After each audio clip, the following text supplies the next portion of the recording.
স্বাগত জানাচ্ছি চ্যানেল 24 এর নিয়মিত আয়োজন বিভাগীয় খবরে। ভিন্ন রকম সংবাদ নিয়ে আমাদের এই আয়োজন।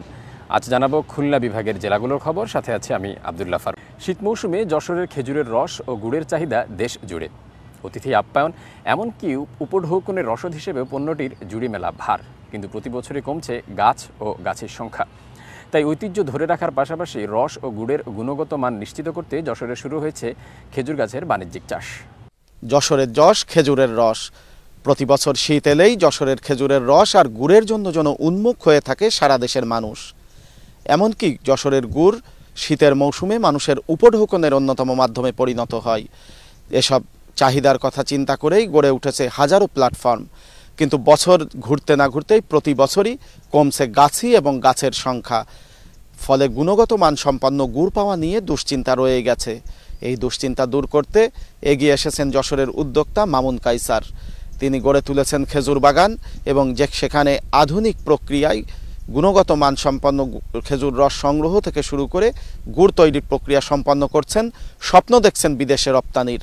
জেনে নি তার কাছ থেকে খেজুর বাগান তৈরি এবং রপ্তানির স্বপ্ন দেখার বিষয়ে তার চিন্তার কথাগুলো। আমি বিদেশ থেকে আসার পরে আমি চিন্তা করলাম যে যশোরে কিছু একটা চাষ করব, এগ্রিকালচার বেসড, যেটা আমরা এক্সপোর্ট করতে পারবো। তো সেক্ষেত্রে চিন্তা করলাম যে যশোরের যশ খেজুরের রস, খেজুর গাছটাই বাংলাদেশের সবচেয়ে ভালো হয় যশোরে। এখানকার রস মিষ্টি, ব্রেক্স হাই থাকে। তো আমি এটা এক্সপোর্ট করতে চাই, সেই জন্য আমি সিরাপ বানানোর জন্য বিদেশ থেকে ফিল্টার নিয়ে আসছি। সিরাপ আমি প্রাথমিকভাবে বানিয়েছি এবং এটা এক্সপোর্ট করতে চাই। আশা করছি নেক্সট ইয়ারে আমরা এক্সপোর্ট প্রসেসে যেতে পারবো।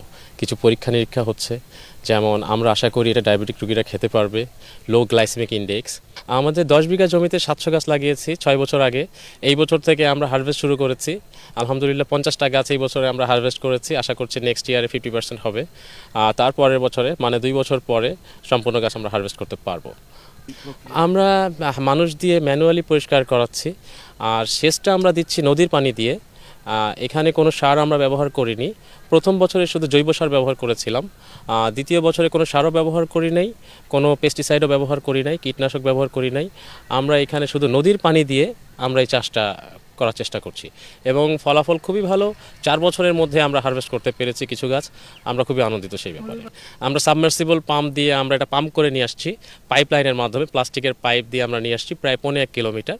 এবং এখানে আমরা ড্রিপিং ইরিগেশন সিস্টেম বানিয়েছি। প্রত্যেকটা গাছের গোড়ায় আমাদের ড্রিপার আছে এবং আমরা এই নদীর পানি আমরা ড্রিপিং সিস্টেমে দিচ্ছি। এতে যেটা হচ্ছে আমাদের কোনো সার ব্যবহার করা লাগছে না। নদীর পানিতেই আমরা আশা করছি যে যথেষ্ট সার আছে, যেটা এই গাছগুলোকে 4 বছরে হারভেস্ট করার মতন উপযোগী করে তুলছে। ভূগর্ভস্থ পানির কোনো ব্যবহার আমরা করছি না, কারণ যেহেতু এটা রসের গাছ, আমরা নিচে থেকে রস চাচ্ছি। সো এই বাগানের নিচের কোনো পানি আমরা ব্যবহার করছি না। তো চাষ ব্যবস্থাটা পরিবর্তন করা দরকার। এটা চাষের আওতার ভিতরে আনা দরকার, যেটা এখনও নেই। আমরা সরকার থেকে যে সাহায্য সহযোগিতাগুলো দেখছি, সেগুলো রাস্তার 2 পাশ দিয়ে বা মাঠের 4 পাশ দিয়ে গাছ লাগানো হচ্ছে। সেটা আমার মতে কোনো চাষ না। চাষ করতে গেলে আপনাকে শুধু একটা জমির ভিতরে একটা গাছ দিয়ে চাষ করতে হবে, যেটা বাইরের দেশগুলোতে করছে। ইন্ডিয়া করছে, পাকিস্তান করছে, সৌদি আরব করছে, ইরান, মরক্কো, আমেরিকাও চাষ করছে, ইসরায়েল চাষ করছে। কিন্তু আমরা শর্টকাট চাই। আমরা একটা জমি থেকে 3-4 রকমের চাষ করতে চাই, যেটা আমাদের এই খেজুর গাছের জন্য একটা অন্তরায়। এবং গাছের সংকট কমে গিয়েছে, এটাও একটা কারণ যে গাছ অনেক দূরে দূরে। একটা গাছিকে 40টা গাছ 50টা গাছ হারভেস্ট করতে যেই তার সারাদিন পার হয়ে যায়। কিন্তু বাগান যদি করা যায়, একটা গাছি 100-150 গাছ কাটতে পারবে।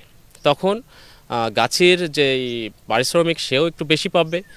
বাংলাদেশের পরিপ্রেক্ষিতে কোনো গাছের অবস্থাই ভালো না। প্রত্যেকটা গাছই নিদারুণ জীবনযাপন করছে, কিন্তু তারাই বাঁচিয়ে রেখেছে শিল্পটাকে। সরকারের উচিত গাছিদের আরও একটু ট্রেন আপ করা এবং তাদের জন্য সাহায্য সহযোগিতা বৃদ্ধি করা। এবং এই খেজুরের চাষ, এটা কোনো ব্যাংকের রিকগনিজেশনের মধ্যে নাই। মানে বাংলাদেশ ব্যাংক এটাকে চাষ হিসাবে কাউন্ট করে না। তো যদি এটা আপনি কাউন্ট না করেন, তাহলে তো নতুন কেউ এটাতে ইন্টারেস্টেড হবে না। আমাদের যে সরবরাহ, সেটা খুবই কম, চাহিদা অনেক বেশি। এখন এই অল্প সরবরাহকে চাহিদার সাথে সামঞ্জস্য রাখার জন্য এটার সাথে অন্যান্য কিছু চিনি অ্যাড করা হচ্ছে, অন্যান্য কিছু ভেজাল অ্যাড করা হচ্ছে, শুধুমাত্র চাহিদা পূরণ করার জন্য। কিন্তু এই চাহিদা পূরণ করতে যে আমরা কোয়ালিটি ডাউন করে ফেলছি। তো চাহিদা বাড়ার সাথে সাথে আপনার সরবরাহ বাড়াতে গেলে অবশ্যই আপনাকে এটা আধুনিকভাবে চাষ করতে হবে। চাষ যখন করতে পারবেন তখন এটার আপনি সরবরাহ বাড়াতে পারবেন। এছাড়া এটা বাড়ানোর কোনো রাস্তা আছে বলে আমি মনে করি না। এবার দেখে আসি মামুন কায়সারের খেজুর বাগানের রস সংগ্রহের প্রক্রিয়া। আমরা নেট টেট দিয়ে ঘিরে মানে পাখি আবার নিপা ভাইরাস এই মুক্ত এইসব আমাদের এইভাবে কালেক্ট করি আমরা রস, যাতে স্বাস্থ্যসম্মত থাকি, অন্য কেউ সুরক্ষা রাখি সেইভাবে। আমরা প্রথমে ঠিলেটাকে সুন্দর করে ধুই, এরপরে গাছে নিয়ে এসে পাতি, নিয়ে আসার পরে গাছটাকে মাস্ক দিয়ে সুন্দর করে বাঁধি, যাতে এইটাকে পাখিকুলিতে কোনো কিছুতে মুখ না দেয়। এটা যেহেতু কাঁচা খাতে হবে অনেক সময়, যাতে কোনো কিছুতে না মুখ দেয়, এই জন্য আমরা এরকম সুন্দর পরিবেশে করি। এরপরে গুড় বানাই, পাটালিও বানাই, এটাকে কোনো যাতে ময়লা না যায় সেজন্য আমরা সুন্দর পরিবেশে করি। মলা উঠোতে হয়, সেকনি করতে হয়, সেকে কর, তারপরে তোমার ধোয়া করতে হয়, মশা করতে হয়, তারপরে তোমার এটা পরিষ্কার করে সেকে মিখে দাগান তুলে দিয়ে মলা উঠো গেজে ফেলাই দিয়ে পাটালি বানাতে গেলে। গুড়টা নিয়ে অনেকেই মার্কেটিং করতেছে, বিভিন্ন প্রসেসে বিভিন্ন ব্যবসায়ী মহলও সহযোগিতা করেছে, বিভিন্ন স্পন্সররাও বাইরেও মানে এটি এক্সপোর্ট হচ্ছে। কিন্তু আমি গুড়টা নিয়ে না, আমি অ্যাকচুয়ালি খেজুরের রস, যশোরের যশ খেজুরের রস, এই রসটাই জন্য না আমি সবার কাছে পৌঁছে দিতে পারি, সেই জন্য একটা মার্কেটিং প্ল্যানিং নিয়ে আসছি। খেজুরের রসটা, পিওর খেজুরের রসটা আইস করে আমি মার্কেটিং করতে চাচ্ছি। আমি দেশের গণ্ডি পেরিয়ে বাইরেও এক্সপোর্ট করার আমার ইচ্ছা আছে।